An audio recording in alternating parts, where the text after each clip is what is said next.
Episode 11। किसी अनजान ने मुलाकात। एक बड़ी सी बिल्डिंग के सामने एक कार रुकती है। ड्राइवर जल्दी से पीछे का दरवाजा खोलता है। उसमें से दिग्विजय जी अन्या बाहर निकलते हैं। अन्या ने हल्के रंग की गुलाबी साड़ी पहनी है और उसके साथ गले में मंगलसूत्र और कानों में छोटी सी हीरे की ईयररिंग, माथे पर छोटी बिंदी के साथ मांग में लाल सिंदूर, जो कि उसके चेहरे का नूर बढ़ाने के लिए काफी है। दिग्विजय जी अन्या को आज एक खास शख्स से मिलवाने लाए थे। अन्या का मन नहीं था आने का, लेकिन वो दादाजी को माना नहीं कर पाए। अन्या कार से निकलकर एक नज़र उस बिल्डिंग को देखती। बिल्डिंग के सामने एक बड़े से बोर्ड पर नाम लिखा था, विंटेज वैल्यूएबल्स क्लब। अन्या नाम पढ़कर कुछ खास रिएक्शन न देते हुए दादाजी को देखती है, जो उसे अपने साथ चलने का कहते हैं। अन्या हाँ में सिर हिलाकर उनके साथ अंदर जाती है। स्टाफ दिग्विजय जी को देख झुककर ग्रीट करते हुए कहते हैं। अन्या को सबका ऐसे बार बार झुककर ग्रीट करना थोड़ा अजीब लग रहा था। दिग्विजय अपने कदम जल्दी बढ़ाते हुए लिफ्ट लेकर टॉप फ्लोर जाते हैं। विंटेज वैल्यूएबल्स क्लब 4 मंजिल बिल्डिंग थी, जो काफी खूबसूरत और बड़ी थी। उसका इंटीरियर ऐसा था कि कोई भी उसकी खूबसूरती में खोने पर मजबूर हो जाए। 4th फ्लोर पर आते ही दिग्विजय जी एक बड़े से एरिया में अन्या को ले जाते हैं और वहां बैठे लोगों से कहते हैं, अब किसकी बुराई हो रही है। दिग्विजय जी की आवाज सुनकर सब पीछे पलटकर उन्हें देखते हैं और इसी के साथ सबके चेहरे की मुस्कान दुगनी हो जाती है। वहां बैठे आदमी और कुछ औरतें थीं। कपड़ों और पहनावे से कुछ बड़े घर के तो कुछ मध्यम परिवार के लग रहे थे। उनमें से एक आदमी दिग्विजय जी की बात सुनकर मजाकिया अंदाज में कहता है, अब तू आ गया है तो तेरी तो कर नहीं सकते। इतना बोल सब एक साथ हंसने लगते हैं। तभी सबकी नज़र दिग्विजय जी के बगल में खड़ी अन्या पर जाती है, तो सब उनके पास आते हुए कहते हैं, क्यों भाई दीनू, ये कौन है तेरे साथ? तू तो कभी किसी को यहाँ नहीं लाया। तो दीनू नाम सुनकर अन्या दिग्विजय जी का चेहरा देखने लगती है, क्योंकि जब भी रेहान उन्हें ऐसे बोलता था तो वो काफी गुस्सा होते थे, लेकिन आज उनके चेहरे पर कोई गुस्से के भाव नहीं थे। दिग्विजय जी सबकी बात सुनकर अन्या को देखकर मुस्कुराते हुए कहते हैं, मैंने कहा था ना, अगली बार अपने घर की रौनक को लेकर आऊंगा। तो ये है मेरी पोता बहू अन्या राय चौहान। उद्धरण चिन्ह। दिग्विजय जी की बात सुनकर सब हैरानी से अन्या को देखकर कहते हैं, क्या तेरे पोते ने शादी कर ली? ये बात अब तक न्यूज़ में क्यों नहीं आई? और तूने पार्टी भी नहीं दी। कब कैसे हुआ? किसी को अब तक इसकी खबर क्यों नहीं हुई? क्या तेरा पोता इसे भागा कर लाया है जो चुपचाप शादी करनी पड़ी? क्या तू परदादा बनने वाला है जो ऐसे बिना बताए शादी हुई? वहां खड़े सभी लोग एक के बाद एक सवाल पूछे जा रहे थे।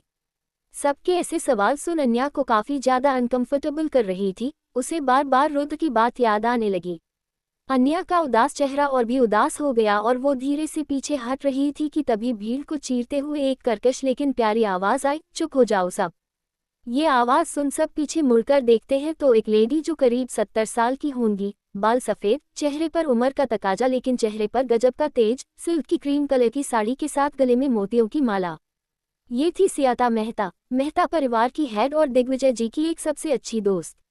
वो अपनी पारखी नजरों से अन्या को देखते हुए उसके सामने खड़ी होकर मुस्कुराते हुए अन्या का गाल छूकर प्यार से कहती है, अरे भाई कब, क्या, कैसे हुआ, ये सब छोड़ो, देखो तो कितनी प्यारी बहू मिली है दिग्विजय को। आपका नाम क्या है बेटा? अन्या उनके ऐसा कहने पर हल्का मुस्कुराकर उनके पैर छूते हुए कहती है, अन्या। सियाता जी को अन्या का नेचर पहली नज़र में पसंद आ जाता है। वो प्यार से कहती है, बहुत प्यारा नाम है। आप इन सब की बातों का बुरा मत मानना, इनकी तो आदत है फालतू बातें करने की। उद्धरण चिन्ह। सियाता के ऐसे कहने पर सबका मुंह बन जाता है। दिग्विजय जी के चेहरे पर प्राउड स्माइल आ जाती है। सियाता दिग्विजय जी को स्माइल करते देख कहती है, वैसे मान गए तुम्हारी बहू भी नंबर 1 थी और अब पोता बहू में भी नंबर 1 है।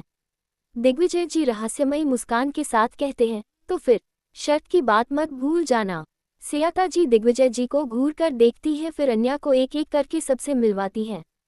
ये जगह एक क्लब थी, बिल्कुल अपने नाम विंटेज वैल्यूएबल्स क्लब के जैसी। यहाँ दिग्विजय जी के वो सारे साथी आया करते थे जो बचपन से जवानी तक उनके साथी रहे और वक्त और जिम्मेदारी में खुद के लिए समय नहीं मिला, इसलिए अब यहाँ सब इकट्ठा होते थे और बातों से साथ हर पल को जीते थे जो वो अपने जवानी में नहीं जी पाए। विंटेज वैल्यूएबल क्लब हाउस एक अलग दुनिया ही बन गई थी। कुछ लोग तो यहाँ रहते भी थे, क्योंकि घर में वो सुकून नहीं था जो यहाँ मिलता था। अन्या खुशी खुशी सबसे मिलती है। सबको अन्या एक ही नज़र में भा गई थी। सब दिग्विजय जी की तारीफ करते नहीं थक रहे थे। दिग्विजय जी भी अपना सीना चौड़ा करके सबको देख रहे थे। कुछ ही पल में सब आपस की बातों में मशगूल हो गए। सबने अन्या को अपनी पुराने दिनों की बातें बताई, जिसे सुनकर अन्या कभी हम सती खिलखिलाती तो कभी मुस्कुरा देती थी। कुछ पल बाद अन्या क्लब देखने के लिए निकल गई, तभी अचानक से वो किसी से टकरा जाती है। अन्या अपनी नज़र उठाकर जब सामने देखा तो सामने एक 26 से 27 साल की उम्र का लड़का अन्या को देखकर हल्का मुस्कुरा रहा था। वो लड़का दिखने में टॉल और हैंडसम था और उसकी आंखों में ऐसी कशिश थी जिसमें कोई भी लड़की डूब सकती थी।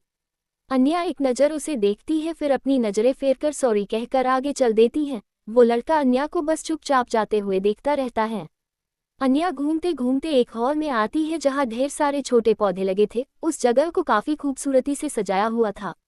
ये जगह अन्या को काफ़ी पसंद आती है क्योंकि उसे बचपन से नेचर से प्यार था। तभी उस क्लब का मैनेजर वहाँ आता है और अन्या को ऐसे घूमते देख काफ़ी अदब से पूछता है, excuse me ma'am, can I have your name?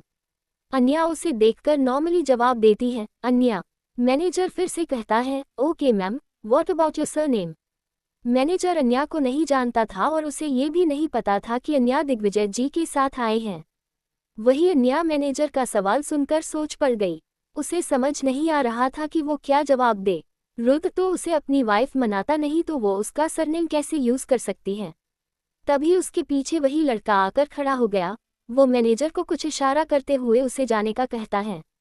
Manager उस लड़के को अच्छे से जानता था, इसलिए वो अन्या को देखकर पोलाइट वे में कहता है, sorry to disturb you ma'am, now you may explore the club. इतना बोलकर वो मैनेजर वहां से चला जाता है, लेकिन अन्या के दिल में वो एक सवाल छोड़कर जाता है जिसे सोच अन्या उदास हो जाती है और गुमसुम सी वही बेंच पर बैठ जाती है। वो लड़का अन्या को बड़े गौर से देख रहा था। अन्या के चेहरे की उदासी उससे छुप नहीं पाई। वो कुछ सोचकर जल्दी से वहां से चला जाता है और 2 मिनट से कम समय में वापस आता है और अन्या से थोड़ी दूरी बनाते हुए वही बेंच पर बैठकर उसे एक कॉफ़ी कप पास करता है। अन्या कॉफ़ी को देखकर अपने बगल में देखती है तो ये वही लड़का था जो उससे अभी टकराया था और अभी वही उसे कॉफ़ी दे रहा था। अन्या उससे असमंजस में ही देखते रहती है तो वो लड़का उसकी तरफ स्माइल करते हुए उससे कप लेने का इशारा करता है। अन्या कप ले लेती है। वो लड़का अन्या को देखकर कहता है, वैसे आपकी ये क्लब में आने की उम्र कुछ जल्दी नहीं है क्योंकि ये क्लब खासकर एल्डरली के लिए था। उद्धरण चिन्ह। अन्या कॉफ़ी की सिप लेते हुए उस लड़के को बिना देखे कहती, मेरा भी सेम थॉट है आपके बारे में। अन्या की बात सुनकर वो लड़का हल्का मुस्कुराते हुए कहता है, अरे नहीं, मैं इस क्लब का मेंबर नहीं हूँ, वो तो मैं अपनी दादी को पिक करने आया था। उद्धरण चिन्ह। अन्या कहती है, मुझे नहीं लगता मैं आपकी हूँ, आपको चश्मे की ज़रूरत है। वो लड़का अन्या के सीधा जवाब सुनकर सोचते हुए कहता है, आपने सही कहा, आप मेरी दादी नहीं हैं क्योंकि वो आप जैसे नहीं हैं। ये बोलते हुए उस लड़के की आवाज़ में एक अलग ही भाव थे। अन्या अपनी बाहें उठाते हुए सवालिया नज़रों से कहती है, आप मुझे जानते हैं? लड़का कुछ शरारती मुस्कान लिए कहता है, नहीं, पर मैं जानना चाहता हूँ। उद्धरण चिन्ह। अन्या उसकी बात किस डायरेक्शन में जा रही थी ये भांपकर कहती है, जानने के लिए बहुत देर हो गई। उद्धरण चिन्ह। फिर अपने मंगलसूत्र की तरफ इशारा करते हुए आगे कहती है, यहाँ नो एंट्री है और थैंक्स फॉर कॉफ़ी। इतना बोल अन्या उठकर जाने लगती है तो वो लड़का फिर से कहता है, उस हक से नहीं तो फिर दोस्ती के नाते तो जान ही सकता हूँ। उसकी बात सुनकर अन्या पलटकर उसे देख अपनी भौहें उचकाते हुए कहती है, दोस्ती? वो भी अजनबी से? वो लड़का स्माइल करते हुए उठता है, फिर अन्या के सामने खड़ा होकर बड़े अदब से कहता है, अजी दोस्ती अजनबियों से करने में ही फ़ायदा है, अपनों से तो दुश्मनी हो जाती है। वैसे मेरा नाम विक्रम मेहता है। फिर अपना हाथ आगे करके कहता है, क्या आप मुझसे दोस्ती करेगी? उद्धरण चिन्ह। विक्रम के पूछने पर अन्या बस उसका चेहरा ही देखते रह गई। उसकी आंखों में जो सच्चाई थी उसे देख अन्या उसे मना नहीं कर पा रही थी, इसलिए वो कुछ सोचकर कहती है, मेरा नाम अन्या है, और रही बात दोस्ती की तो मैं सोचूंगी कि आप उस लायक हैं या नहीं। इतना बोलकर अन्या वहां से जाने लगी तो विक्रम उसे आवाज देते हुए कहता है, मुझे इंतजार रहेगा पर इतना नहीं कि मैं इस क्लब का मेंबर बन जाऊं। अन्या जाते जाते विक्रम की बात सुनकर मुस्कुरा देती है पर उसे कोई जवाब दिए बिना चुपचाप वहां से चली जाती है। दिग्विजय जी अन्या को शाम तक वापस घर लेकर आ गए थे। वही विक्रम कार ड्राइव करते हुए भी अन्या के बारे में सोचकर मन मन मुस्कुरा रहा था। वही उसके बगल में बैठी उसकी दादी सियाता जी उसे काफी देर से नोटिस कर रही थी। वो अपने पोते की मुस्कान देखकर कहती है, क्या बात है, आज किसके ख्याल ने आपके चेहरे पर ऐसी मुस्कान बिखेर दी जो आपसे छुपाए नहीं छुप रही है? विक्रम अपनी दादी की बात सुन सकपका गया। वो खुद को नॉर्मल दिखाते हुए कहता है, किसी की भी तो नहीं दादी माँ, आप तो बेकार में ही इतना सोच रही हैं। उद्धरण चिन्ह। सियाता जी विक्रम के चेहरे के भाव देखकर मुस्कुराती है, फिर अपना सिर सीट से टिकाते हुए अपनी आंखें बंद करके कहती है, दादी महू आपके हर सांस की खबर रहती है मुझे, ज्यादा दिन तक छुपा नहीं पाओगे। इतना बोलकर वो मुस्कुरा देती हैं। वही विक्रम अपनी दादी की बात सुन मन में कहता है, हाँ जनता हूँ, जेम्स बॉन्ड की नानी है आप। आपको सब पता रहता है, लेकिन अभी मुझे खुद को कुछ नहीं पता, तो आपको क्या बताऊं। उद्धरण चिन्ह। इतना सोचते सोचते वो एक बार फिर अन्या के बारे में सोच मुस्कुरा देता है। वही अन्या घर आकर सबके लिए डिनर तैयार करती है। सबको अब अन्या की आदत हो गई थी, इसलिए सब अन्या के हाथ का बना खाना खाने पहुंच जाते हैं। अन्या ने ही नियम बनाया था कि डिनर और ब्रेकफास्ट सब साथ करेंगे। इसी बहाने पूरा परिवार साथ होगा, पर रुद्र अब तक ऑफिस से नहीं आया था। सब रुद्र के बिना ही डिनर करके अपने अपने कमरे में चले जाते नहीं। अन्या भी सब काम खत्म करके दादाजी को उनकी दवा देकर अपने कमरे में चली जाती नहीं। रात के 10 बजे रुद्र घर आता नहीं, लेकिन अंदर जाने की जगह वो बाहर गार्डन की ओर चला जाता नहीं और वहां बने एक छोटे से पिलर के पास खड़ा होकर अपने पॉकेट से सिगरेट निकाल उसे सुलगाते हुए उसके लंबे लंबे कश लेने लगता है। रुद्र के दिमाग में अभी सुबह वाली अन्या की कही बात चल रही थी जो उससे काफी बेचैन कर रही थी। उसे समझ नहीं आ रहा था कि आखिर उसे क्या होता जा रहा है। वो अपने दिल और दिमाग की जंग में घिरा हुआ था। तभी अभय की नज़र अपने कमरे की बालकनी से रुद्र पर जाती है। वो रुद्र को देखकर उसके पास जाने के लिए नीचे आ जाता है।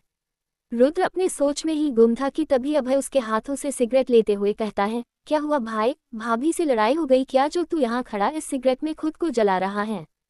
उद्धरण चिन्ह। अन्या का नाम सुनकर रुद्र गुस्से में उसे घूरते हुए कहता है, वो मेरे कोई नहीं लगती, ना ही मुझे उससे कुछ फर्क पड़ता है। उद्धरण चिन्ह। अभय सिगरेट को बुझाते हुए कहता है, हमें तो पता है वो क्या लगती है और तुमको भी अब भाभी के होने से फर्क पड़ने लगा है। जितनी जल्दी ये बात अपने दिल को समझाएगा उतना बेहतर होगा। रुद्र उसे गुस्से में देखते हुए कहता है, ये बकवास बातें तुम अपने पास रखो। अभय रुद्र के गुस्से को इग्नोर करके सीरियस लहजे में कहता है, मेरी बात तुम्हें अभी बकवास लग रही है, लेकिन जल्द ही तुम्हें मेरी बातें सही लगने वाली हैं। उद्धरण चिन्ह। फिर वो चांद को देखकर गहरी सांस लेकर कहता है, अन्या एक अच्छी लड़की है और साफ दिल की है। हर किसी को प्यार और अपनापन देना जानती है, बस एक बार तू उसे एक मौका देकर देख। मेरा वादा है कि तू फिर उससे दूर नहीं रह पाएगा। सब एक जैसे नहीं होते रुद्र, किसी का आना और जाना हमारे लाइफ में एक रीजन के लिए होता है। मेरी बात पर गौर जरूर करना। उद्धरण चिन्ह। इतना बोल अभय वहां से चला गया। काफी देर तक रुद्र उसकी कही बातों को सोचता रहता है, फिर वो अपनी सोच को विराम देकर कमरे की ओर बढ़ा गया। कमरे में जाने से पहले रुद्र गहरी सांस लेता है, फिर कमरे का दरवाज़ा खोलकर अंदर जाता है, लेकिन अंदर का नज़ारा देख उसकी भौहें सिकुड़ जाती हैं। वो पूरे कमरे में अपनी नज़र घूमता है, लेकिन उसे अन्या कमरे में कहीं नहीं दिखाई देती है। आज कमरा भी काफ़ी साफ सुथरा था, जिसे देखकर रुद्र को बेचैनी होने लगती है। वो वॉशरूम और कबर्ड एरिया में भी चेक करता है, लेकिन अन्या वहाँ भी नहीं थी। तभी उसकी नज़र बालकनी में जाती है। वो अपने कदम बालकनी की ओर बढ़ा देता है। अन्या बालकनी में लगे एक स्विंग चेयर पर एक पतले से कंबल में खुद को लपेटे बड़े आराम से सो रही थी। उसने खुद को उस चेयर पर एडजस्ट कर लिया था, जिससे वो उसमें सोती हुई बिल्कुल छोटी बच्ची लग रही थी। रुद्र अन्या के पास आता है और उसे ऐसे सोते हुए देखकर रुद्र के चेहरे पर एक छोटी सी स्माइल आ जाती है। वो लग ही इतनी प्यारी रही थी, लेकिन तभी रुद्र को अपनी गलती और अपनी बातें याद आती हैं, जिसकी वजह से अन्या यहाँ ऐसे सो रही थी। वैसे तो घर में बहुत से खाली कमरे थे और अन्या किसी भी कमरे में सो सकती थी, लेकिन वो बाकी सबको क्या जवाब देती, खासकर दादाजी को, जिन्होंने अपने परपोते तक के सपने देख लिए थे। सब अन्या को रुद्र के दिल में जगह बनाने के नए नए तरीके बताते। अन्या सबकी बात हंसकर मान लेती, लेकिन कभी रुद्र को नहीं जाहिर करती थी ताकि वो उसे गलत ना समझे। रुद्र झुककर अन्या का ब्लैंकेट लेकर उसे ठीक से ओढ़ाता है, फिर उसके चेहरे पर आ रहे बालों को अपनी उंगली से साइड करते हुए उसे ध्यान से देखता रहता है। तभी अन्या अचानक से पलटती है, जिससे रुद्र डर जाता है कि कहीं उसकी चोरी पकड़ी ना जाए। वो जल्दी से नीचे बैठ जाता है, जिससे अन्या उसे देख ना पाए, लेकिन कोई हलचल न होने पर रुद्र धीरे से वापस उठता है और फिर से सोती हुई अन्या को देखने लगता है। रुद्र को पता ही नहीं चला कि वो कितनी देर तक उसे ऐसे ही देखता रहा। अन्या इन सारी बातों से बेखबर आराम से सो रही थी। एपिसोड 12। रुद्र का एक्सीडेंट। रुद्र सुबह जिम के लिए रेडी होकर जाने ही वाला था कि उसकी नज़र बालकनी की ओर जाती है। उसे देखकर थोड़ा आश्चर्य होता है, क्योंकि अन्या बालकनी में थी ही नहीं।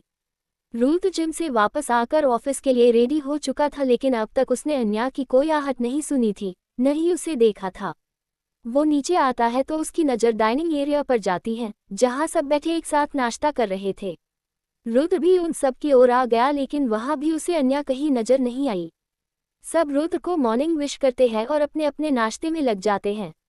रुद्र की निगाहें न चाहते हुए भी सिर्फ अन्या को ढूंढ रही थी। ये देख शौर्य शरारती लहजे में कहता है, पता है मेरी नेक्स्ट फिल्म का एक गाना है जो किसी पर इस वक्त बहुत सूट कर रहा है। उद्धरण चिन्ह। तविश अपने नाश्ते का बाइट लेते हुए कहता है, कौन सा? शौर्य रुद्र को देख कहता है, अरे नाम बताकर मजा नहीं आएगा, गाकर सुनाता हूँ। उद्धरण चिन्ह। फिर अपना गला साफ करके गाना शुरू करता है। तरसे तरी आंखें, दिल के पास में कैसी, अंजनी एक रह पे, मन ढूंढे है उसको। गाने की लाइन रुद्र के दिल पर फिट तो हो रही थी, लेकिन शौर्य की सिंगिंग इतनी अच्छी नहीं थी, इसलिए रेहान तुरंत कहता है, आप रहने दो भाई, आपके बस का गाना वाना नहीं है, आप एक्टिंग ही करो। उद्धरण चिन्ह। ये सुनकर सब हंसने लगते हैं और शौर्य का मुंह बन जाता है, लेकिन रुद्र की निगाह तो अब भी बेचैनी से किसी को तलाश रही थी। तभी उसकी नज़र किचन से आती अन्या पर जाती है। ये देखकर उसकी आंखों में चमक आ जाती है, पर कुछ पल में ही वो चमक कहीं खो सी जाती है, क्योंकि अन्या ने उसे एक बार भी आंख उठाकर देखा तक नहीं था। ऐसा लग रहा था कि वो उसकी प्रेजेंस को इग्नोर करना चाहती है। रुद्र नाश्ता करके चुपचाप ऑफिस के लिए निकल जाता है, लेकिन अब भी उसके जेहन में सिर्फ अन्या ही थी। वो समझ नहीं पा रहा था कि अन्या के इग्नोर करने से उसे इतना फर्क क्यों पड़ रहा था। रात को भी अन्या रुद्र के कमरे में आने से पहले बालकनी में सो जाती है। रुद्र को उसकी ये बात अब खलने लगी थी। ऐसे ही कुछ दिन बीत गए। इन बीते दिनों में अन्या ने रुद्र को ऐसे इग्नोर किया कि वो शायद उसके साथ हो ही नहीं। रुद्र को अब ये सारी बात खल रही थी। यही सब बातें उसके अंदर हलचल सी मचा देती थी, जिसकी वजह से अब उसमें चिड़चिड़ापन बढ़ने लगा था। अन्या उसके दिमाग में हर वक्त छाए रहती थी। शाम के 7 बज रहे थे। रेहान, तविश, दादाजी तीनों हॉल में बैठे थे। रेहान और तविश अभी अभी घर आए थे। सब लोग हंसी खुशी बातें कर ही रहे थे कि रेहान की नज़र दरवाजे पर पड़ती है। वो सामने देखकर काफी परेशान हो जाता है और हड़बड़ा कर उठते हुए कहता है, भाई। रेहान के हाथ में जो पानी का ग्लास था वो उसके हाथ से छूटकर गिर जाता है, जिसकी वजह से सब उसे देखते हैं और उसकी नज़रों का पीछा करते हुए सामने दरवाजे की ओर देखते हैं तो हैरान परेशान हो जाते हैं।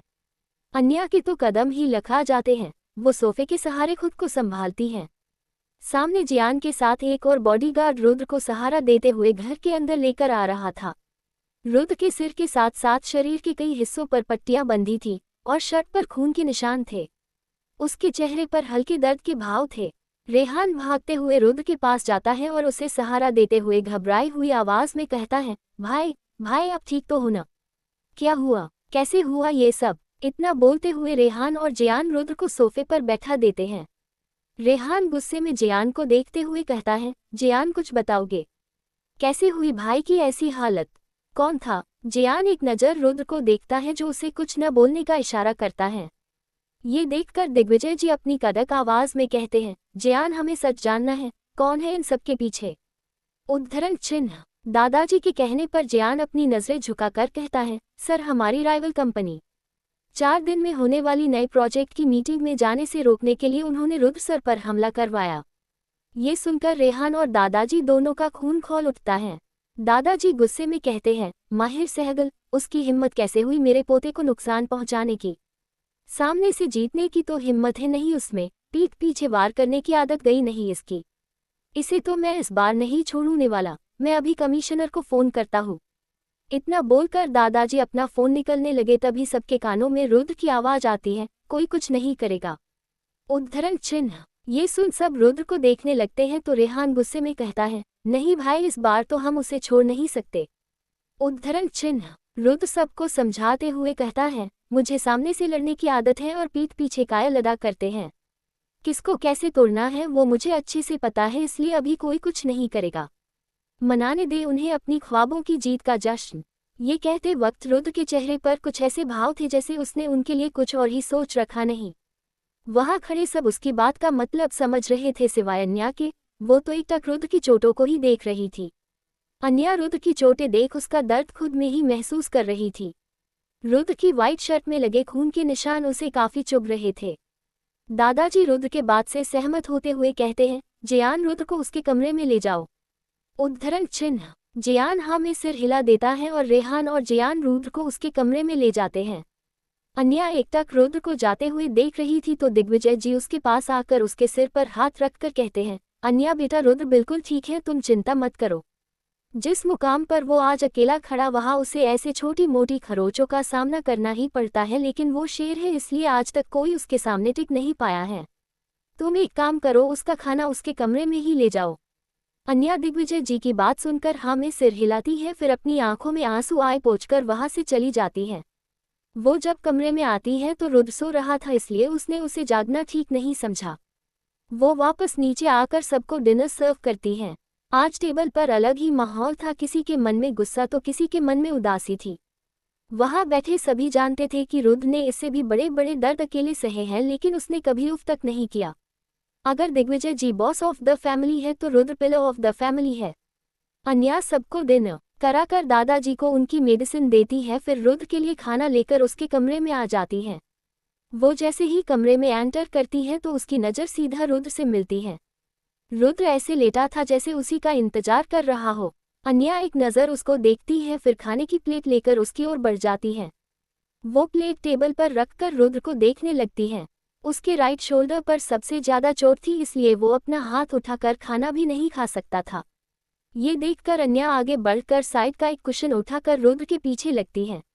रुद्र तो बस चुपचाप उसके चेहरे को ही देख रहा था। अन्या रुद्र का पिलो ठीक करके टेबल से खाने की प्लेट उठाती है और खाने का एक निवाला तोड़कर उसकी ओर बढ़ा देती है। ये देखकर रुद्र उसे टोकते हुए कहता है, ये क्या कर रही हो?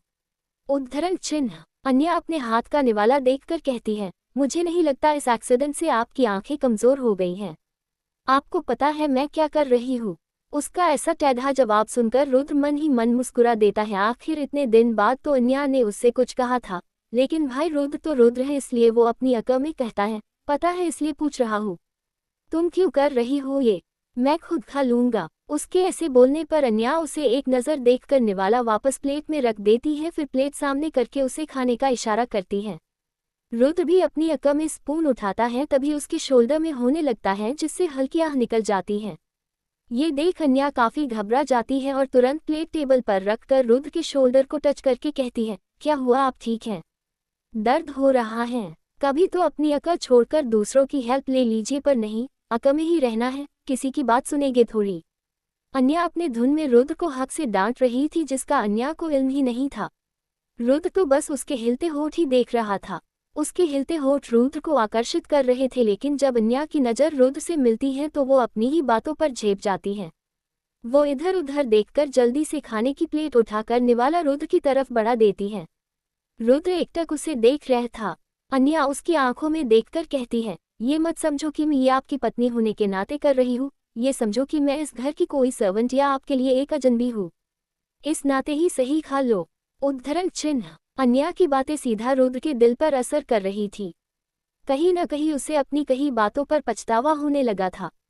उसने अन्या के चेहरे को देखा जो उम्मीद से निवाला उसकी तरफ बढ़ा रही थी। रुद्र ने भी बिना कुछ कहे अपना मुंह खोल देता है और अन्या उसे एक निवाले खिला देती है। अन्या का ध्यान रुद्र को खाना खिलाने में था और रुद्र का ध्यान अन्या की आंखों पर जिसमें बहुत कुछ था जिसे वो पढ़ नहीं पा रहा था।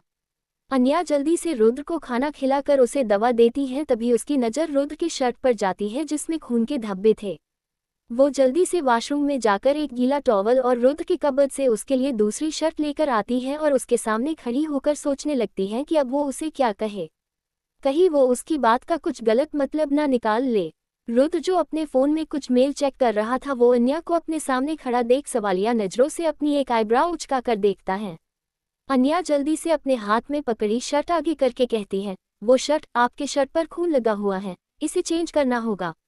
उद्धरण चिन्ह। अन्या के बोलने पर रुद्र अपनी शर्ट को देखता है तो उसे भी ध्यान आता कि अब तक वो उसी शर्ट में है। वो ऐसे तो सो नहीं सकता था इसलिए वो हाँ में सिर हिलाते हुए जैसे ही उठने वाला होता है तभी उसके कंधे में फिर जोर का दर्द होता है।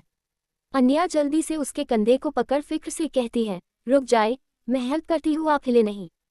उद्धरण चिन्ह। रुद्र अपनी आंखें उठाकर अन्या को देखता है तो उसके चेहरे पर दर्द साफ दिखाई देती है।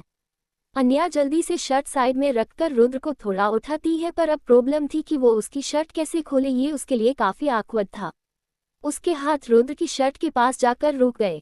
रुद्र उसको संकोच करते देख मुस्कुराने लगा। अन्या ने जल्दी से एक गहरी सांस ली और रुद्र की शर्ट के बटन एक एक कर खोलने लगी। हर बटन खोलने के साथ उसका दिल जोरों से धड़क रहा था। उसने खुद को काबू करने के लिए अपने दोनों होठों को आपस में दबा लिया। फिर धीरे से उसकी शर्ट बॉडी से अलग की। फिर शोल्डर के पास आकर वो ध्यान से शर्ट निकालने लगी। वो दोनों इतने करीब थे कि एक दूसरे की सांसें साफ महसूस कर रहे थे। रुद्र को अन्या से आती खुशबू मदहोश कर रही थी। उसका मन अन्या को अब बाहों में भरने का कर रहा था, लेकिन जब तक वो अपना हाथ उठाकर उसकी कमर तक ले जाता तब तक अन्या जल्दी से उससे दूर हो गई। वो बिना रुद्र से नजरें मिलाए अपने काम में लगी थी। उसने जल्दी से वो वेट टॉवल उठाया और रुद्र की परफेक्ट बॉडी को धीरे धीरे से टॉवल से साफ करने लगी। अन्या उसकी बॉडी देखकर कुछ शर्मा सी रही थी, जिससे उसके कान के साथ गाल भी लाल हो गए थे। उसका हर एक टच रुद्र के बॉडी में सेंसेशन पैदा कर रहा था, जिससे उसे अलग महसूस हो रहा था। अन्या ने अपनी नज़र उठाकर एक बार रुद्र को देखा, जो उसे ही देख रहा था। उसके चेहरे पर कोई भाव नहीं दिख रहे थे, लेकिन आंखें कुछ तो कह रही थी। अन्या जल्दी से अपनी नज़रें फेरकर रुद्र को उसकी शर्ट पहनाती है, फिर उसे बेड पर सही से लिटा देती है। फिर वो जैसे ही जाने के लिए मुड़ती है, तभी रुद्र झट से उसका हाथ पकड़ लेता है। अन्या रुद्र के स्पर्श को महसूस कर एक पल के लिए अपनी आंखें बंद कर देती है। वो एहसास उसके लिए काफ़ी जाना पहचान था। अन्या जल्दी से खुद को नॉर्मल कर सवालिया निगाहों से पीछे पलट रुद्र को देखकर कहती है, क्या हुआ, कुछ चाहिए आपको? रुद्र उसकी आंखों में देखते हुए कहता है, तुम। उद्धरण चिन्ह। एपिसोड 13 बढ़ते जज्बात। ये सुनकर अन्या हैरानी से कहती है, जी। रुद्र को जब रियलाइज होता कि उसने फ्लो में क्या बोल दिया, तो जल्दी से खुद को सुधारते हुए कहता है, मेरा मतलब है तुम कहाँ जा रही हो? अन्या बालकनी की ओर इशारा करते हुए कहती है, बालकनी में सोने। उद्धरण चिन्ह। रुद्र तुरंत कहता है, उसकी जरूरत नहीं है, तुम यहाँ सोफे पर सो सकती हो, बाहर बहुत ठंड है। उद्धरण चिन्ह। रुद्र का ऐसा कहना अन्या के लिए शौक से कम नहीं था। वो उसे नासमझी में देखते हुए कहती है, पर आपने ही तो। वो इतना ही कह पाती है कि रुद्र उसकी बात बीच में काटते हुए कहता है, और अब मैं ही कह रहा हूँ, यही सो जाओ। ये बोलकर वो अन्या का हाथ छोड़ देता है। अन्या अब तक असमंजस में रुद्र को ही देख रही थी। उसे रुद्र एक पहेली जैसा लग रहा था, जिसे जितना जानने की कोशिश करो उतना ही उलझते जाओ। वो मन में दुविधा लिए सोफे पर आकर लेट जाती है और कुछ ही देर में उसे नींद आ जाती है। अन्या के सोया हुआ महसूस कर रुद्र अपनी आंखें खोलकर अपने सामने देखता है, जहां अन्या बड़े आराम से सोई हुई थी। वो उसे एकटक देखता रहता है, जैसे उसे देखने भर से उसका सारा दर्द, सारी तकलीफ गायब हो रही हो। रुद्र अन्या को देखते देखते कब सो जाता है उसे पता ही नहीं चला। अन्या अपने वक्त पर ही उठती। उसकी नज़र अपने सामने बेड पर सोए रुद्र पर जाती है। रुद्र के बाल उसके माथे की सफ़ेद पट्टी पर बिखरे हुए थे, जो उसे अट्रैक्टिव बना रहे थे। अन्या उसको यूं सुकून से सोता देख मुस्कुराते हुए वॉशरूम फ्रेश होने चली जाती है। वो कुछ देर बाद नहाकर बाहर आती है। आज उसने हल्के हरे रंग की साड़ी और उसी के साथ फुल स्लीव ब्लाउज पहना था। वो एक नज़र सोते हुए रुद्र को देखकर मिरर के सामने आ जाती है। फिर वो अपने बालों को सुलझाकर माथे पर बिंदी, होठों पर गुलाबी लिपस्टिक लगाती है, गले में मंगलसूत्र और मांग में रुद्र के नाम का सिंदूर सजाकर मिरर से रुद्र को देखने लगती है। तभी उसकी नज़र रुद्र के चेहरे पर जाती है, जिस पर दर्द के कारण शिकन थी। ये देखकर वो जल्दी से उसके पास जाती है और देखती है कि रुद्र के कंधे पर लगा पिलो नींद में ही अपनी जगह से हट गया था। अन्या समझ गई कि इसी वजह से रुद्र को दर्द हो रहा है, लेकिन दवा के असर में उसकी नींद नहीं खुली। वो झट से आगे बढ़कर रुद्र के कंधे की तरफ झुककर उसके तकिए को ठीक करने लगी, लेकिन तभी उसका बैलेंस बिगड़ गया। वो सीधे रुद्र के ऊपर गिरने ही वाली थी कि तभी उसने अपने हाथ से खुद को रोक लिया, पर तभी रुद्र नींद में कुछ हिला और अन्या के होठ सीधा उसके गाल से छू गए। अन्या को जब महसूस हुआ तो उसकी आंखें बड़ी हो गई। वो इस अचानक सी हुई हरकत से सकपका गई। अन्या जल्दी से हड़बड़ाते हुए उठती है और बिना रुद्र को देखे वहां से चली जाती है। उसे ये सोचकर काफी शर्म आ रही थी कि अगर रुद्र जग गया होता तो क्या सोचता उसके बारे में कि वो नींद में उसका फायदा उठाने की कोशिश कर रही थी। ये सारी बात सोचकर अन्या कुछ घबरा गई थी। उसे फिर से रुद्र का गुस्सा और उसकी वार्निंग याद आने लगी। फिर वो जल्दी से नीचे किचन में आकर अपने कामों में लग गई। वही कमरे में रुद्र बेफिक्र सुकून की नींद सो रहा था। उसे तो पता ही नहीं कि आखिर हुआ क्या। सुबह के 9 बजे रुद्र की नींद खुलती है। दवा के असर से उसे रात में गहरी नींद आई थी। वो अपनी आंखें खोलकर सबसे पहले सामने देखता है। सोफे पर अन्या को न देखकर रुद्र घड़ी को देखता है। उसे आज काफी लेट हो गया था, इसलिए जल्दी से उठने की कोशिश करता है, जिसकी वजह से उसके कंधे में जोर का दर्द होने लगता है। रुद्र अपने कंधे को पकड़ बेड पर आराम से बैठता है, तभी उसके कमरे का दरवाजा खुलता है। रुद्र को लगा अन्या होगी, इसलिए जो झट से दरवाजे की तरफ करता है, पर सामने अन्या नहीं बल्कि रेहान था। रेहान ने जैसे ही रुद्र को बेड पर अपने कंधे को पकड़े देखा तो वो घबरा गया। वो जल्दी से भागकर उसके पास आता है और फिक्र भरे लहजे में कहता है, भाई आप ठीक हो? आपको दर्द हो रहा है? डॉक्टर को बुलाऊं? इतना बोलते हुए रेहान ने जैसे ही अपना फोन निकाला है, रुद्र उसका फोन लेते हुए कहता है, नहीं रेहान, जरूरत नहीं है, मैं बिल्कुल ठीक हूँ। उद्धरण चिन्ह। रेहान एक बार फिर उसको देखकर कंफर्म करते हुए कहता है, पक्का? रुद्र सिर्फ अपने पलके झपका देता है तो रेहान जल्दी से आकर रुद्र को साइड से हक कर लेता है। उसे ऐसे करते देख रुद्र को कोई हैरानी नहीं हुई। वो रेहान का नेचर जानता था कि वो बाहर से जितना जिंदा दिल और मजाकिया है उतना ही अंदर से भावुक, इसलिए रुद्र अपने दूसरे हाथ से रेहान के सिर को सहलाते हुए कहता है, रेहान, मैं बिल्कुल ठीक हूँ और ऐसी छोटी छोटी खरोचों से डरना नहीं चाहिए। उद्धरण चिन्ह। रेहान कहता है, भाई डर तो लगता है आपको खोने से। आपको पता है ना, जब से मम्मा गई है तब से आप ही मेरी दुनिया हो। आपको मैं खो नहीं सकता भाई। डर लगता है कि अगर आपको कुछ हो गया तो मैं अकेला पड़ जाऊंगा। उद्धरण चिन्ह। रुद्र रेहान के इमोशन अच्छे से समझ रहा था, लेकिन उसे ऐसे रोते हुए देख उसे बिल्कुल अच्छा नहीं लग रहा था, इसलिए वो उसे खुद से दूर कर उसकी आंखों में आए आंसू पोंछकर विश्वास के साथ कहता है, ऐसा कभी नहीं होगा, फालतू बात सोचना बंद करो। उद्धरण चिन्ह। फिर कुछ सोचकर आगे कहता है, अगर इतना ही सोचने का दिल कर रहा है तो मेरे बदले आज ऑफिस चले जाओ। वहाँ काम करोगे तो ऐसी फालतू बातें नहीं सोचोगे। उद्धरण चिन्ह। ऑफिस का नाम सुनकर रेहान हड़बड़ाते हुए कहता है, ऑफिस? मैं? रुद्र हाँ में सिर हिलाता है। रेहान ये सुनकर जल्दी से कहता है, मैं कैसे जा सकता हूँ? मुझे तो कॉलेज जाना है, मेरी इम्पोर्टेंट क्लास है। उद्धरण चिन्ह। असल में रेहान ने ऑफिस से बचने के लिए ही कॉलेज ज्वाइन किया था। रुद्र कहता है, कब तक ये बहाना बनाओगे? रेहान रुद्र के गले में प्यार से बाहें डालकर कहता है, जब तक आप मेरे साथ हो भाई, यानी लाइफ टाइम के लिए।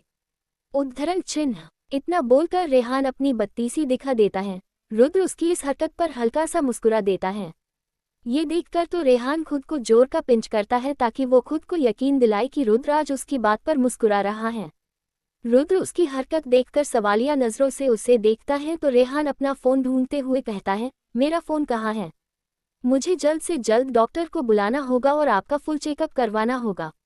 मुझे लगता है आपकी एक दो नस हिल गई है इस एक्सीडेंट से। रुद्र उसकी नौटंकी देख उसे घूरते हुए कहता है, क्या बकवास कर रहे हो? रेहान कहता है, भाई बकवास नहीं, सच कह रहा हूँ। आपको पता है आप अभी अभी मुस्कुराए, वो भी मेरी बात पर। या तो आपकी एक दो नस हिल गई है या मेरे जोक्स ऑस्कर लेवल जितने अच्छे हो गए हैं। उद्धरण चिन्ह। रुद्र उसकी बात सुनकर अपनी भौहें उठाते हुए कहता, नस जोक्स का पता नहीं, लेकिन तुम्हारी नौटंकी ऑस्कर लेवल जितनी हो गई। उद्धरण चिन्ह। इतना बोलकर रुद्र जैसे ही वाला होता है कि तभी रेहान की नज़र रुद्र के गाल पर जाती है, जिसे देखकर वो शरारती लहजे में कहता है, ओह अब पता चला मेरे गुस्से वाले भाई का मूड आज इतना जॉली कैसे है। रुद्र उसकी बात को इग्नोर करके अपने फ़ोन में कुछ चेक करता है, पर रेहान अपने ही धुन में कहता है, वो इसलिए क्योंकि मेरी प्यारी भाभी ने भाई को इतनी प्यारी गुड मॉर्निंग जो दी है। उसकी बात में अन्या का जिक्र सुन रुद्र की उंगलियां रुक जाती हैं और वो रेहान को घूरता है।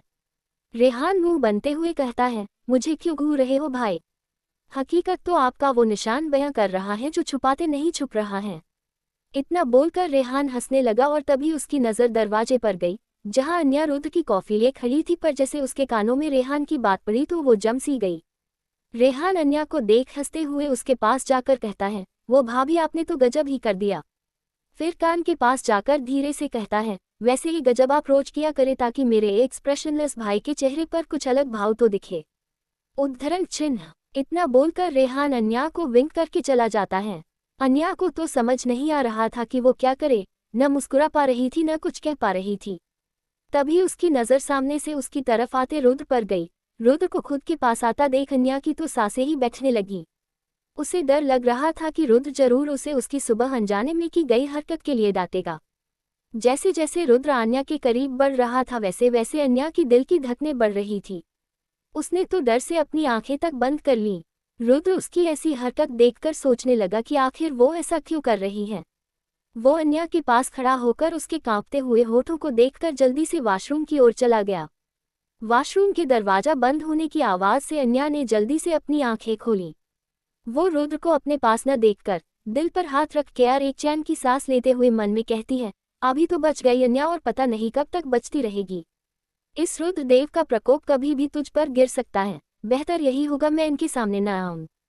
उद्धरण चिन्ह। इतना बोलकर वो जल्दी से कॉफी टेबल पर रखकर वहां से चली जाती है। वही वॉशरूम में रुद्र मिरर के सामने खड़ा होकर फ्रेश होने के लिए टैप ऑन करता है कि तभी उसकी नज़र अपने चेहरे पर लगे निशान पर जाती है, जिससे उसे रेहान की बात याद आती है।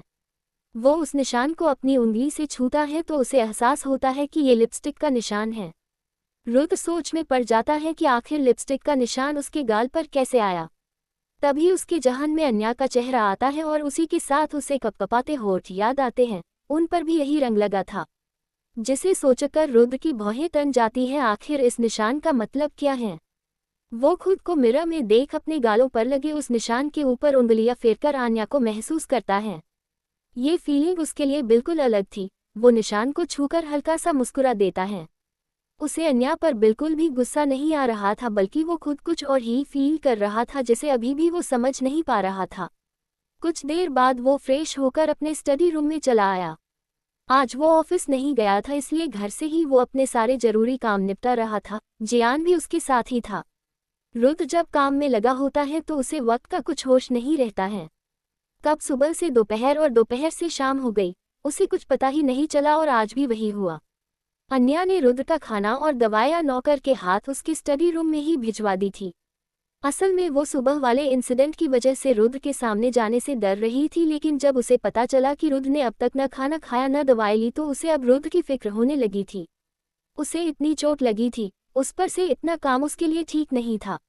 नौकरों से ये भी पता चला कि ये रुद्र की पुरानी आदत है और काम के बीच में उसे दखलंदाजी बिल्कुल पसंद नहीं है। ये सब जानकर अन्या सोच में पड़ गई। वो जाना तो नहीं चाहती थी, लेकिन जब उससे रहा नहीं गया तो वो अपने कदम उसके स्टडी रूम की तरफ बढ़ा देती है। उसके अंदर घबराहट तो थी, लेकिन उससे ज्यादा रुद्र की फिक्र थी, इसलिए वो अपनी सारी हिम्मत जुटाकर दूर नॉक करती है। रूम से आवाज आती है तो अन्या गहरी सांस लेकर अंदर चली जाती है। सामने रुद्र अपनी चेयर पर बैठा कोई पेपर्स पढ़ रहा था। उसके आसपास टेबल पर भी पेपर्स बिखरे हुए थे और जियान ठीक उसके बगल में खड़ा होकर उसके इंस्ट्रक्शंस को फॉलो कर रहा था। जियान की नज़र अन्या से मिलती है तो अन्या उससे जाने का इशारा करती है, जिसे देखकर जियान रुद्र को देखता है जो अपने कामों में खोया हुआ था। जियान को समझ नहीं आता कि आखिर वो करे तो क्या करे, अपने बॉस से इजाज़त ले या अपनी नई लेडी बॉस की बात मानकर चुपचाप बाहर चला जाए। फिर जियान कुछ सोचकर बाहर चला जाता है, तभी नौकर भी खाने की प्लेट अन्या को पकड़ा कर चला जाता है। इस वक्त कमरे में सिर्फ अन्या और रुद्र थे। रुद्र को अब तक अन्या की प्रेजेंस का आइडिया नहीं हुआ था, लेकिन अन्या की नज़रें रुद्र पर ही थी। उसे समझ नहीं आ रहा था कि वो आ तो गई है, लेकिन रुद्र को कहे क्या, कहीं उसका गुस्सा उस पर फूट न जाए। यही सब सोचकर वो घबराहट में अपने हाथ मसलती है, जिससे उसके हाथ में पहनी चूड़ियां खनक जाती हैं। ये आवाज़ सुन रुद्र तुरंत अपनी नज़रें उठाकर सामने देखता है तो अन्या की नज़र उसकी नज़र से मिलती है, जिससे एक पल के लिए दोनों एक दूसरे में खो जाते हैं, लेकिन अन्या जल्द ही होश में आते हुए अपनी नज़रें झुका लेती है। रुद्र उसे देखते हुए कहता है, तुम यहाँ, कोई काम था? अन्या अपनी घबराहट छुपाते हुए खाने की ओर इशारा करके कहती है, हाँ वो खाना। इतना बोलकर वो चुप हो जाती है। रुद्र भी वहां रखे प्लेट को देखकर वापस अपनी फाइल में देखते हुए कहता है, तुम रख दो, मैं बाद में खा लूंगा। रुद्र के ऐसे कहने पर अन्या कहती है, दोपहर से तो रखा है, अब तो शाम होने को आए हैं, आपको इतना काम नहीं करना चाहिए, चोट लगी है आपको। उद्धरण चिन्ह। अन्या के ऐसे कहने पर रुद्र की नज़र सीधा उस पर जाती है जो इस वक्त सर नीचे करके खड़ी थी। रुद्र अपनी फाइल बंद करके चेयर से उठकर ठीक अन्या के सामने खड़ा हो जाता है। अन्या रुद्र के करीब होने से सहम सी जाती है। वो अपने कदम पीछे करते हुए कहती है, मैं पत्नी होने के नाते नहीं कर रही हूँ, मैं वो। इतना बोलकर वो कुछ सोचने लगती है कि तभी रुद्र उसे देखते हुए कहता है, अजनबी और नौकरों में इतनी हिम्मत नहीं कि वो रुद्र राय चौहान पर हुक्म चला सके तो। रुद्र के ऐसे कहने पर अन्या असमंज में उसे देखने लगती है। रुद्र बिना कुछ कहे सोफे पर बैठ जाता और खाना खाने लगता है। खाना खाते वक्त अब रुद्र को कुछ दर्द का एहसास हो रहा था, पर वो बिना इस बात को जाहिर किए अपना खाना खाने में लगा था।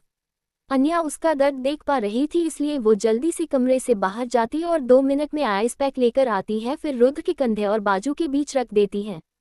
अन्या के ऐसा करने पर रुद्र अपनी नजरें उठाकर उसे देखता है पर कहता कुछ नहीं है।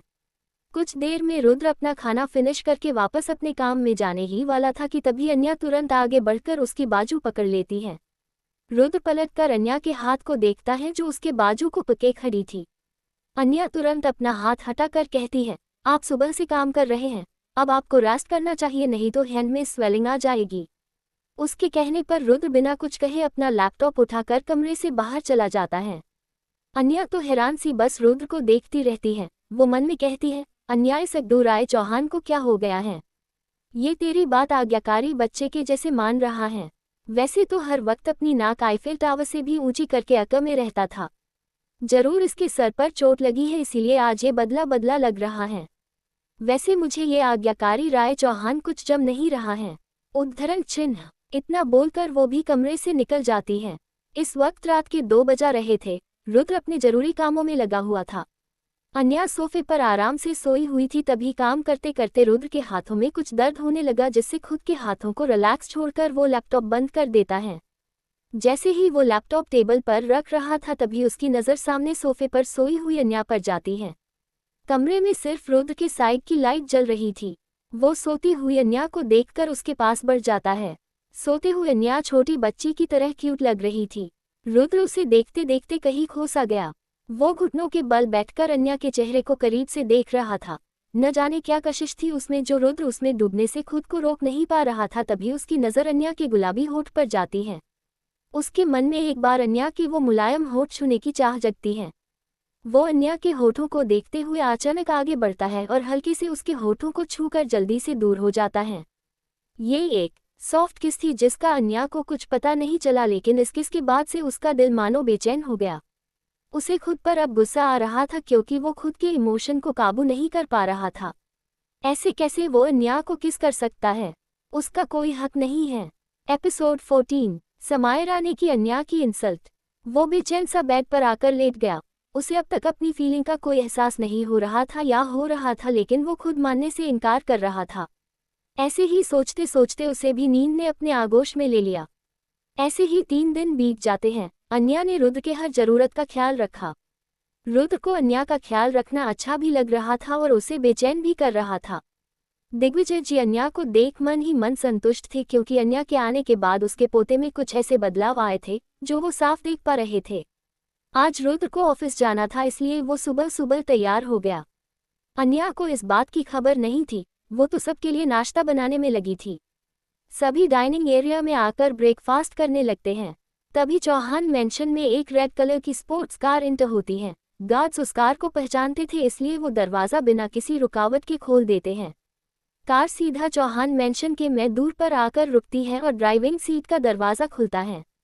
कार से एक 5 फीट के करीब की लड़की निकलती है। गोरा रंग, कंधे से भी ऊपर आते ब्राउन बाल, व्हाइट कॉलर की शॉर्ट ड्रेस जो उसकी गोरी थाई को मुश्किल से ढक रही थी। चेहरे पर घमंड भरी मुस्कान लिए वो चौहान मेंशन के अंदर जाती है। सब नाश्ता करके हॉल में ही बैठे थे। रुद्र भी ऑफिस जाने के लिए रेडी होकर नीचे आ चुका था। तभी वो लड़की रुद्र को देखकर सीधा आकर उसके गले लगते हुए कहती है, oh Rudra, I missed you so much. सब उस लड़की को देखकर हैरान हो जाते हैं, लेकिन वो सब उसे अच्छे से जानते थे और साथ ही रुद्र का नेचर भी जानते थे, पर वही थोड़ी दूर खड़ी अन्या के लिए ये सब नया था। वो तो जब से चौहान मेंशन में आई थी तब से उसे यहाँ कोई फीमेल नहीं दिखी थी, नहीं रुद्र को किसी लड़की के बारे में बात करते सुना था, और आज ऐसे अचानक कोई लड़की आकर सीधा रुद्र से लिपट गई थी। ये उसके लिए काफी शॉकिंग था। रुद्र जल्दी से उस लड़की को खुद से अलग करके गुस्से में कहता है, समायरा तुमसे कितनी बार कहा है दूर रहकर बात किया करो। उद्धरण चिन्ह। ये लड़की समायरा मेहरा थी, रुद्र, शौर्य और अभय की कॉलेज फ्रेंड। समायरा की नज़र शुरू से ही रुद्र पर थी, लेकिन रुद्र कभी उसे घास तक नहीं डालता था। वो जितना उसके करीब जाने की कोशिश करती थी रुद्र उसे उतना ही इग्नोर करता था।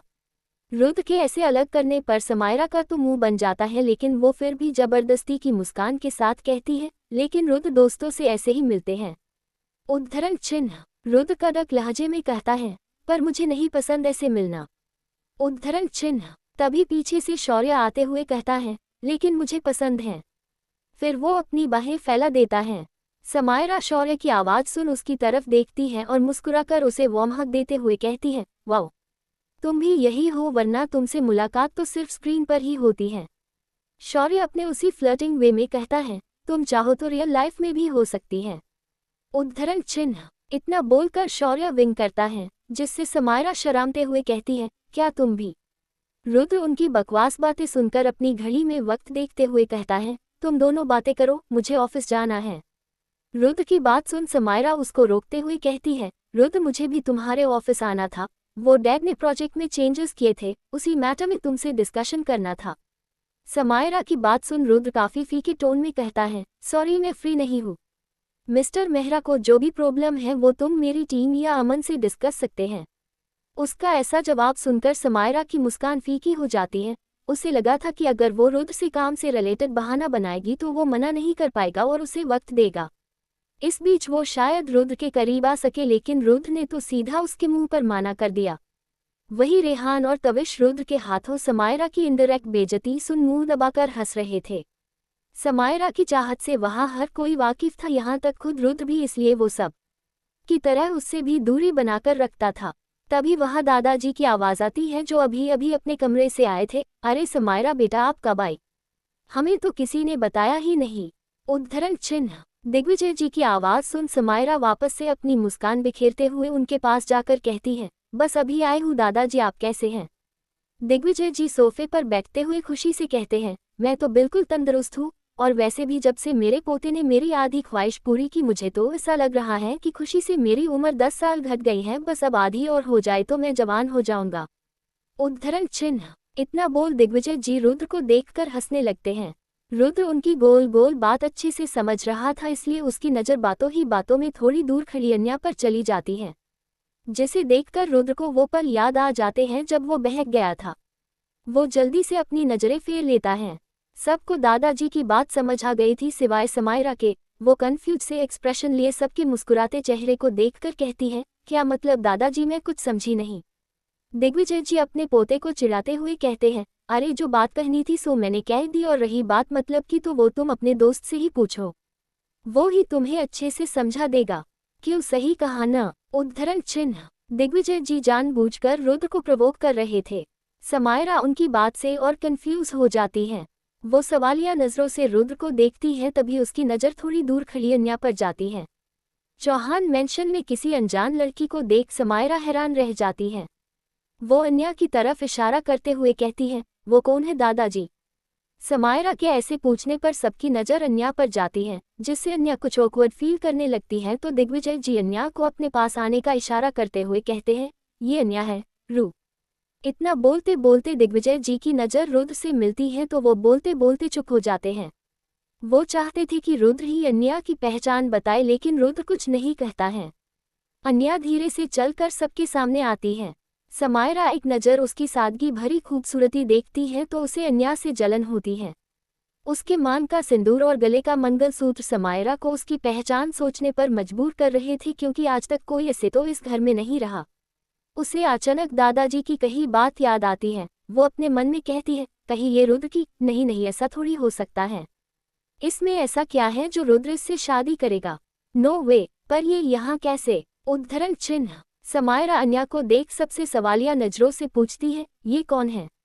सब चुपचाप बस रुद्र को देखते हैं कि आखिर वो क्या जवाब देगा, लेकिन रुद्र चुपचाप खड़ा था। अन्या की नज़रें भी रुद्र पर ही थीं। उसके कुछ दिन के नॉर्मल बिहेव से अन्या के दिल में जो झूठी उम्मीद जगी थी, वो हर बीतते पल के साथ टूटती जा रही थी। तभी रेहान को अन्या के लिए बुरा लगता है, इसलिए वो आगे बढ़कर अन्या के कंधों को पकड़ प्राउड से कहता है, मैं बताता हूँ, ये है मेरी भा। उद्धरण चिन्ह। उसने इतना ही कहा था कि सबके कानों में रुद्र की आवाज़ आती है, ये कोई नहीं है। रुद्र का ऐसा बोलना वहाँ किसी को पसंद नहीं आया। तभी रेहान बीच में अपनी बात को जोर देते हुए कहता, अरे भाई के लिए कुछ नहीं होगी, पर मेरे लिए तो सब कुछ है। ये मेरी दोस्त है और कुछ दिन हमारे साथ रहने आई है। उद्धरण चिन्ह। रेहान के ऐसे कहने पर समायरा तंज भारी निगाहें नीचे से ऊपर तक डालकर कहती है, दोस्त? रेहान, वैसे मुझे नहीं पता था कि तुम्हारा दोस्ती में इतना बुरा टेस्ट है। ये तो तुम्हारे घर की सर्वेंट कहलाने के भी लायक भी नहीं है। वैसे नीस चॉइस।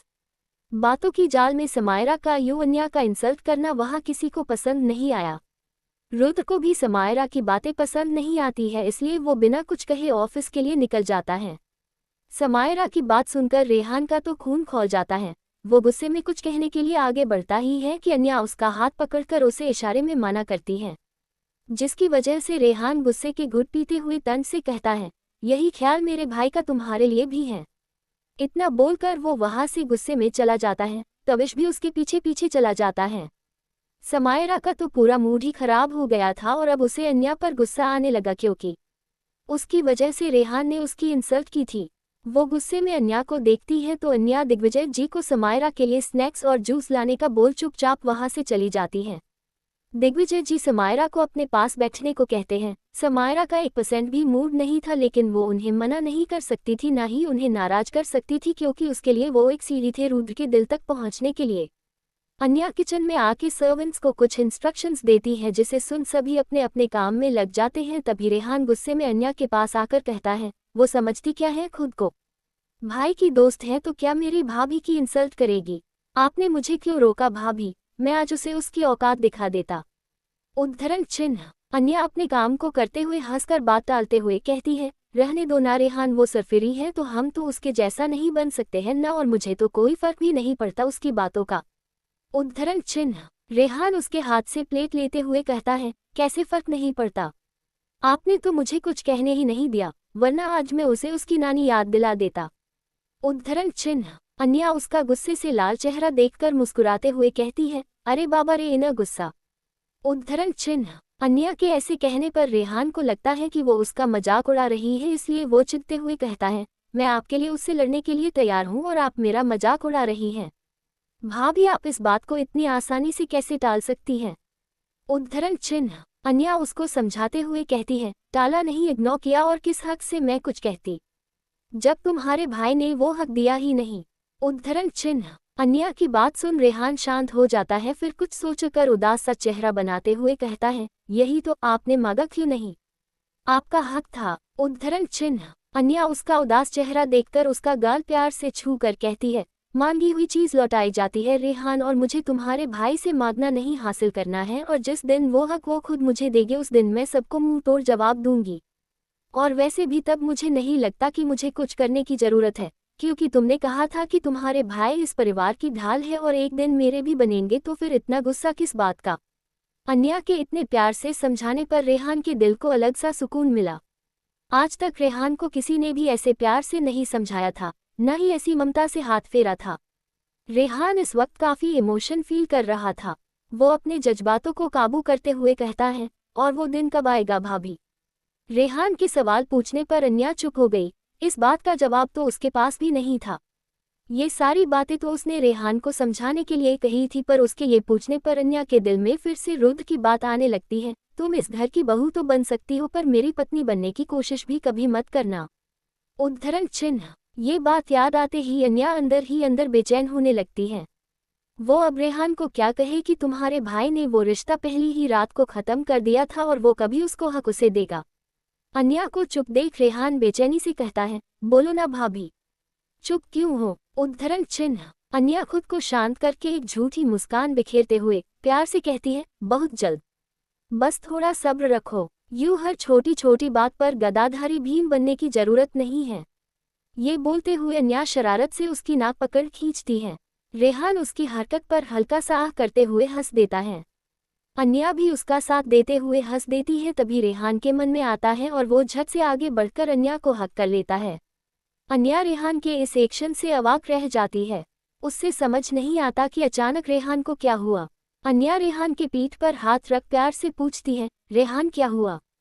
अरे यू ओके? रेहान अन्या को जवाब न देकर कुछ पल वैसे ही रहकर उससे अलग होता है। इस वक्त उसकी आंखों में कुछ नमी थी जो अन्या से छुप नहीं पाती है। वो जल्दी से उसके गाल पर हाथ रखकर फिक्र से कहती है, रेहान क्या हुआ, तुम रो रहे हो?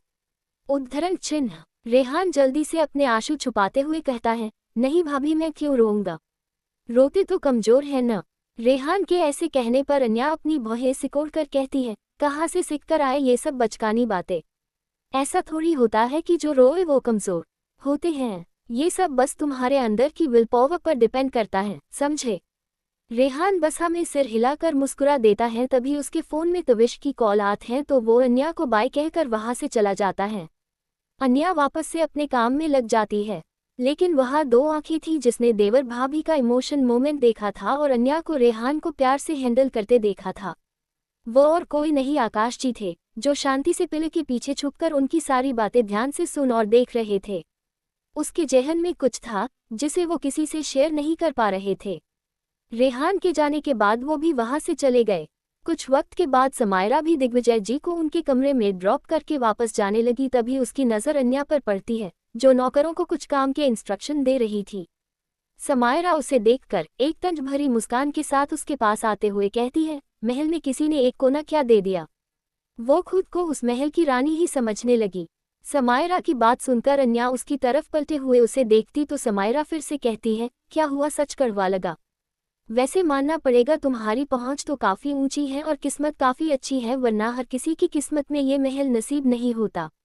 उद्धरण चिन्ह। समायरा की बात सुनकर अन्या मुस्कुराते हुए कहती है, सच कहा, मैं भी आपकी इस बात से सहमत हूँ और वैसे भी हर की किस्मत आपके जैसे थोड़ी होती है जो जहाँ पहुँचना चाहे वहाँ का रास्ता तक न मिले। अन्या का इशारा रुद्र की तरफ था, जो समायरा को एक तमाचे जैसा लग रहा था। वो गुस्से में अन्या को उंगली दिखते हुए कहती है, तुम्हारी औकात क्या है जो तुम मुझसे ऐसे बोल रही हो। उद्धरण चिन्ह। अन्या अपनी स्माइल बरकरार रखते हुए कहती है, वही जो आपकी है इस घर में। उद्धरण चिन्ह। अन्या की बातें अब समायरा के गुस्से को हवा देने का काम कर रही थी।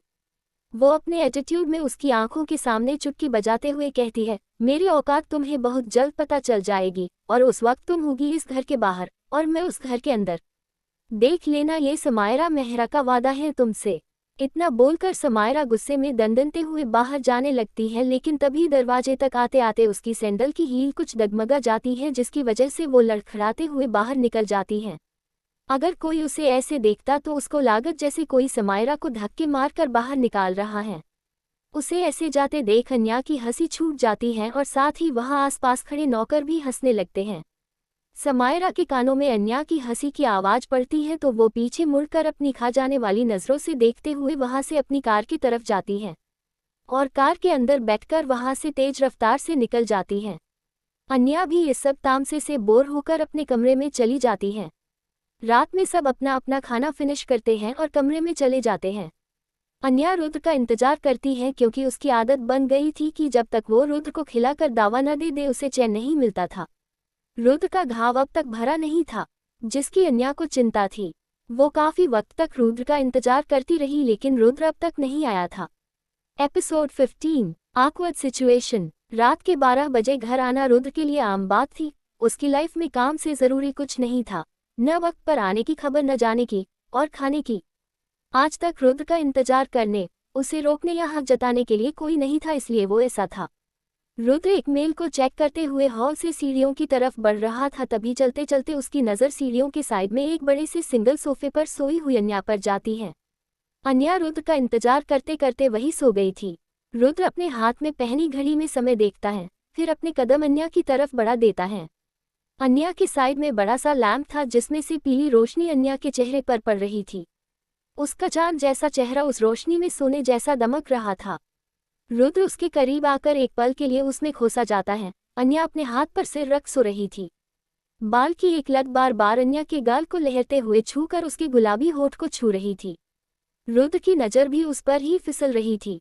वो बहकने ही वाला था, पर किसी तरह खुद को कंट्रोल करके अन्या की तरफ पीठ करके खड़ा होता है।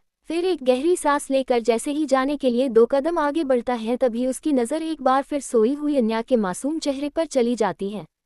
रुद्र वापस से अन्या के पास आता है और उसका हाथ अपने कंधे पर रखकर उसे अपनी बाहों में उठा लेता है। उसके लिए अन्या का वजह रुई जैसा था। वैसे रुद्र के कंधे पर चोट लगी थी जो अब तक भरी नहीं थी, लेकिन उसको इस बात का इल्म ही नहीं रहा। उसका वो दर्द अन्या के करीब होने की फीलिंग से काफ़ी छोटा था। रुद्र अन्या को बिना देखे सीढ़ियों की तरफ बढ़ जाता है। अन्या इन सब बातों से बेखबर रुद्र की बाहों से सुकून से सो रही थी। रुद्र सीढ़ियां चढ़ ही रहा था कि अन्या अपना सिर नींद में ही रुद्र के सीने में छुपाने लगी। उसके नाक होठ जैसे ही रुद्र के सीने को छूते, उसकी पकड़ अन्या पर और मजबूत हो जाती। अन्या के ऐसे छूने पर उसे एक अलग सी फीलिंग होने लगी थी, जिसे वो बर्दाश्त नहीं कर पा रहा था। वो अपने कदमों की रफ्तार बढ़ाकर जल्दी से कमरे में आता है और अन्या को बेड पर आराम से लेटा देता है, पर वो जैसे उठने को होता है कि अन्या उसका हाथ पकड़कर अपने सीने से लगा लेती है। ये देखकर रुद्र रुक जाता है। उसकी नज़र अन्या के चेहरे पर जाती है। वो उसके बगल में बैठकर अन्या के मासूम चेहरे को देखने लगता है। रुद्र के हाथ खुद ब खुद अन्या के सिर को पकड़ लेते हैं और वो अपने अंगूठे से उसके गालों को सहलाने लगता है। रुद्र अन्या को देख मन में कहता है, ऐसा क्या होता जा रहा है मुझे? तुम्हें कितना भी देखूं मेरा मन क्यों नहीं भरता? जब ये रिश्ता है ही नहीं तो क्या है जो खींच रहा है मुझे तुम्हारे पास? मैं न चाहते हुए भी सिर्फ तुम्हारे बारे में सोच रहा हूँ। उद्धरण चिन्ह। ये बोलकर रुद्र अपनी आंखें बंद करता है। उसे अपनी वो पुरानी कड़वी यादें याद आती हैं, जिससे वो अपनी जिंदगी में कभी याद नहीं करना चाहता। ये सब याद करके रुद्र का मन कड़वा हो जाता है। वो खुद से कहता है, सब एक जैसे हैं, वक्त पर साथ छोड़ देते हैं। तुम भी होगी उनमें हो से, इसलिए बेहतर होगा कि मैं अपने दिल दिमाग से ये सारी फिजूल की बातें निकाल दूं। मैं जितना दूर रहूंगा तुमसे उठना ही तुमसे फर्क कम पड़ेगा। उद्धरण चिन्ह। इतना बोलकर वो अपना हाथ खींचने लगता है, पर अन्या उसका हाथ कसकर पकड़ लेती है और अपने सीने में छुपा लेती है। रुद्र ये देखकर अन्या पर थोड़ा चिढ़ जाता है। वो जैसे ही अपना हाथ छुड़ाने की कोशिश करता है तभी उसको एहसास होता है कि उसका हाथ अन्या की बॉडी से टच हो रहा है। वो हड़बड़ाते हुए झटके से अपना हाथ खींच लेता है, जिससे अन्या नींद में कुनकुनाते हुए वापस पलट कर सो जाती है। पर वहीं बैठे रुद्र का बुरा हाल था। वो ऑकवर्डनेस, एम्बैरसमेंट, शाइनेस जैसी कई फीलिंग जूझ रहा था। सुबह का वक्त। अन्या पूरे बेड में फैलकर सो रही थी। उसे तो काफी वक्त के बाद यूं बेड पर आराम से सोने का मौका मिला था। अन्या पूरे बेड पर अपनी बाहें फैलाकर अंगड़ाए लेते हुए अपनी आंखें खोलती है और एक नज़र सीलिंग को देखकर उठती है। तभी अन्या को एहसास होता है कि वो बेड पर है, तो हड़बड़ाते हुए उठकर एक नज़र पूरे कमरे में देखती है, लेकिन रुद्र उसे कहीं नहीं दिखा। ये देखकर वो चैन की सांस लेते हुए सोचती है कि वो यहाँ बेड पर कैसे आई। वो तो रुद्र का इंतजार कर रही थी और इंतजार करते करते वही नीचे सोफे पर ही सो गई थी। ये सब याद करते हुए अन्या दिमाग में हजार सवाल पूछते हुए खुद को कहती है, मैं यहाँ बेड पर कैसे आई? मैं तो नीचे रुद्र का वेट कर रही थी। लेकिन रुद्र कहाँ है? क्या वो कल रात घर नहीं आए? उद्धरण चिन्ह। फिर वो खुद ही जवाब देते हुए कहती है, अगर आता तो वो अकड़ू राय चौहान तुम्हें बेड पर सोने देता है। वो तो तुम्हें लात मारकर कमरे से बाहर कर देता है, पर मैं यहाँ कैसे? रुद्र तो ला नहीं सकते। तो फिर? उद्धरण चिन्ह। अन्या ऐसे ही सवाल खुद से करती है, तभी नज़र घड़ी पर जाती है। वो हड़बड़ाते हुए बेड से उठती है और जल्दी से वॉशरूम की तरफ भागते हुए कहती है, क्या करती है अन्या तू? इतना कोई सोता है, अब लेट हो गई ना। वहाँ सब नाश्ते के लिए तुम्हारा वेट कर रहे होंगे, जल्दी कर। उद्धरण चिन्ह। इतना बोल वो वॉशरूम का दूर खोलती है, पर अपने सामने रुद्र को बिना कपड़ों के देखकर चिल्लाते हुए पीछे पलटकर जल्दी से कहती है, है। सॉरी सॉरी सॉरी सॉरी, मैंने आपको नहीं देखा। मैंने कुछ नहीं देखा। मुझे नहीं पता था आप वॉशरूम में हैं। न मैंने डोर नॉक किया न आपने लॉक किया। फिर भी सॉरी, गलती मेरी ही होगी, मुझे ध्यान रखना चाहिए था। मैं आगे से आपको ऐसे नहीं देखूंगी। मेरा मतलब वो नहीं, मतलब ये है कि वो नहीं। रुद्र को अपने सामने ऐसे नेकड देखकर अन्या काफी डर गई कि अब वो उस पर गुस्सा करेगा, इसलिए अन्या हड़बड़ाहट में कुछ भी कह रही थी। उसे खुद नहीं पता वो क्या कह रही थी। वही रुद्र अन्या के चिल्लाने की आवाज़ सुनकर पीछे देखता है। उसने अभी अभी अपना शॉवर खत्म किया था। उसके बॉडी पर अब भी पानी की बूंदें चमक रही थी। वो इस वक्त सिर्फ एक टॉवल में था और अन्या की बकवास एक भौं उठाकर सुन रहा था। वो वेट कर रहा था कि अन्या रुके तो वो कुछ कहे, लेकिन रुद्र के डर से अन्या कुछ न कुछ उटपटांग बोले ही जा रही थी और सॉरी का तो उसने माला ही बना ली थी। रुद्र इरिटेट होते हुए आगे बढ़ता है और उसकी कमर पकड़कर उसे दीवार से सटा देता है। फिर अपनी एक उंगली उसके होठों पर रखकर उसे शांत करके कहता है, तुम्हें नहीं, तुम लगता ज़रूरत से ज़्यादा बोलती हो।